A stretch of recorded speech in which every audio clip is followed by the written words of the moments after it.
संसद से लेकर सड़क तक कुछ ऐसा होने जा रहा है जो देश के इतिहास में पहले कभी नहीं हुआ।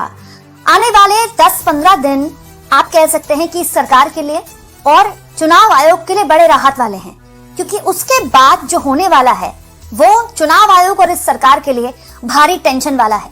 दोस्तों, 1 तारीख से संसद का सत्र शुरू होने वाला है और उसी दिन से इस सरकार के लिए और चुनाव आयोग के लिए मुश्किलों का दिन इसीलिए शुरू हो जाएगा क्योंकि आज कांग्रेस पार्टी ने 2 बड़े ऐलान किए हैं।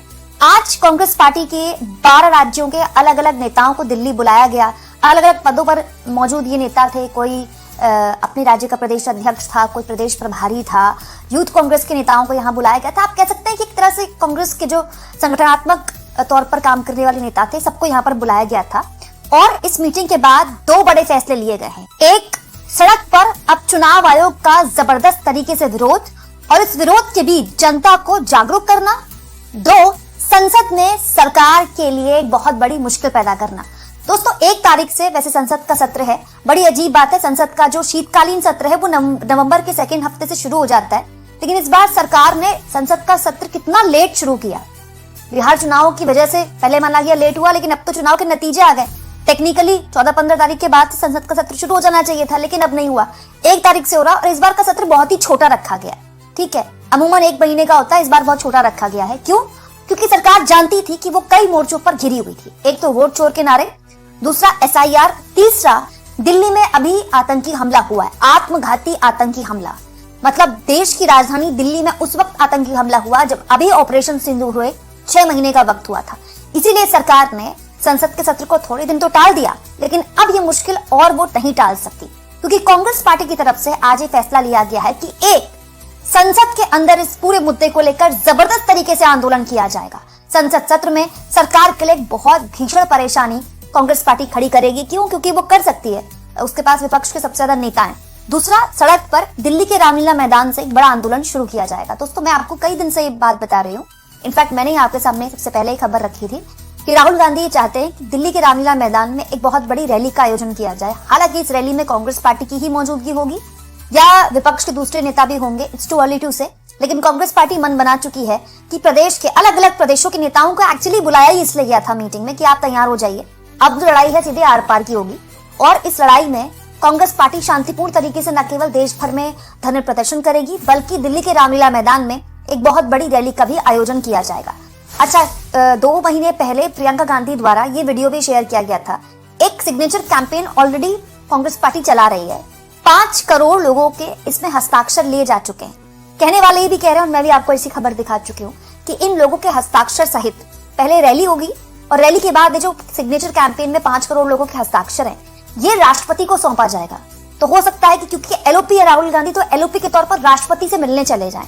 तो अभी इट्स टू अर्ली टू से, ऐसा तो कुछ ऑफिशियली बताया नहीं गया कांग्रेस पार्टी द्वारा, लेकिन आज इस मीटिंग के बाद ऑफिशियली मीडिया से बताया गया कि अब पूरी रणनीति चुनाव आयोग को लेकर, SIR को लेकर कांग्रेस पार्टी ने क्या बनाई है और कैसे वो उसको इंप्लीमेंट करेगी। दोस्तों, इंपॉर्टेंट ये है कि ये भले ही रणनीति कांग्रेस पार्टी द्वारा बनाई गई हो, लेकिन इस रणनीति में कांग्रेस को विपक्षी नेताओं का भी भरपूर साथ मिलेगा। क्यों?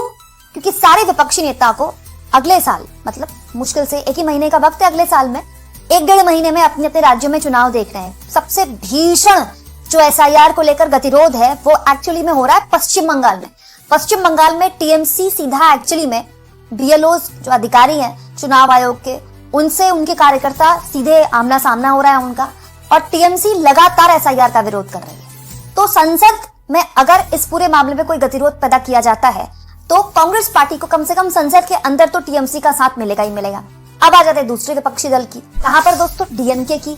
MK स्टालिन इस मामले में न केवल सुप्रीम कोर्ट जा चुके हैं, बल्कि वहां जाकर वो AIADMK जो विपक्षी दल है जिसका गठबंधन है बीजेपी के साथ तमिलनाडु में, उसको भी कोस रहे हैं कि शर्म आनी चाहिए AIADMK को कि वो सुप्रीम कोर्ट में SIR का समर्थन कर रहे हैं। और अगर संसद में कोई हंगामा क्रिएट किया जाता है, गतिरोध क्रिएट किया जाता है, सरकार के लिए मुश्किल पैदा की जाती है, दोस्तों यहाँ कांग्रेस पार्टी को MK स्टालिन का भी साथ मिलेगा।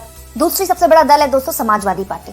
समाजवादी पार्टी खुद भी अपने स्तर पर लड़ाई लड़ रही है। दोस्तों, इन 12 राज्यों में से उत्तर प्रदेश भी वो राज्य है जहां पर SIR की प्रक्रिया शुरू हो चुकी है, और समाजवादी पार्टी ने बिहार में ये होता देख लिया है कि कितने बड़े लेवल पर न केवल विपक्षी पार्टियों का यह आरोप है, बल्कि कई जगह डेटा देखा भी गया कि जितने नाम काटे गए जितने नाम कटे जिस विधानसभा क्षेत्र में, उसमें और जीत के मार्जिन में बहुत ही हल्का फुल्का फर्क था।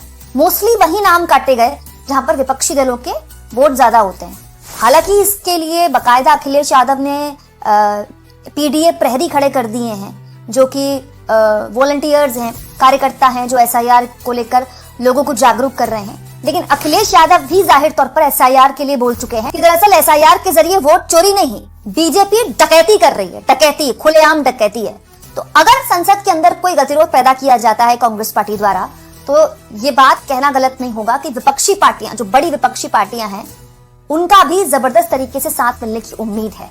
लेकिन आप माना जा सकता है दोस्तों कि राहुल गांधी की जो रणनीति थी आर या पार की, सीधा सीधा लड़ाई लड़ने की चुनाव आयोग से, अब उसमें एक कदम आगे बढ़ रही है कांग्रेस पार्टी। पहले सप्ताह में दिसंबर के एक बहुत विशाल रैली रामलीला मैदान दिल्ली में होगी। इन तमाम राज्यों के लोग भी होंगे, उसमें नेता भी होंगे। एसआईआर के खिलाफ और जो बदनीयती है चुनाव आयोग, जो राजनीतिकरण चुनाव आयोग का हो गया है, उसके खिलाफ आवाज हम बुलंद करेंगे। 1 तारीख को पार्लियामेंट का सेशन शुरू हो रहा है। पहले सप्ताह में इसलिए ये रैली का आयोजन किया जा रहा है। सबने अपने अपने सुझाव भी दिए, बीएलएस कैसे अपॉइंट हो रहे हैं वो सारी बातें साझा की। लेकिन सबका अनुभव यही है कि जो बिहार में हुआ वही उसी तरीके का एसआईआर सब जगह किया जा रहा है। टारगेटेड रूप से कुछ लोगों के नाम काटे जा रहे हैं। ये एसआईआर काटने के लिए है, नाम जोड़ने के लिए नहीं है। ये सबका निष्कर्ष इस बैठक में निकला।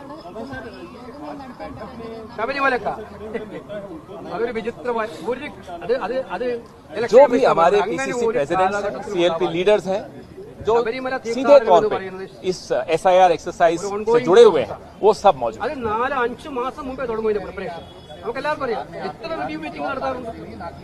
एसआईआर की बात हम बिहार चुनाव से 4 महीने पहले, 3 महीने पहले से उठा रहे हैं। पूरी वोटर अधिकार यात्रा निकाली और एसआईआर के बारे में यह आप अच्छी तरह जानते हैं कि 5 ऑर्डर सुप्रीम कोर्ट के आए, 5 ऑर्डर चुनाव आयोग के खिलाफ आए, क्योंकि इसमें इतनी त्रुटियां हैं और बदनीयती है कि वो सुप्रीम कोर्ट ने, माननीय सर्वोच्च न्यायालय ने भी बहुत स्पष्ट तौर पे उसको देखा और उस पर टिप्पणी की और उसको सुधारने के आदेश दिए। बड़े बेमन से चुनाव आयोग ने कुछ बातें उनकी मानी, माननीय सर्वोच्च न्यायालय की, वो आप सबके सामने है।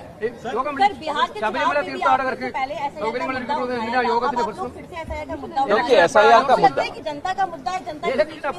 जनता के ही वोट कट रहे हैं ना, मेरे और आपके तो नहीं कट रहे, सिर्फ नेताओं के तो नहीं कट रहे होंगे। वोटर का अधिकार छीना जाए तो ये बात हम सबको उठानी पड़ेगी, हमारा कर्तव्य है।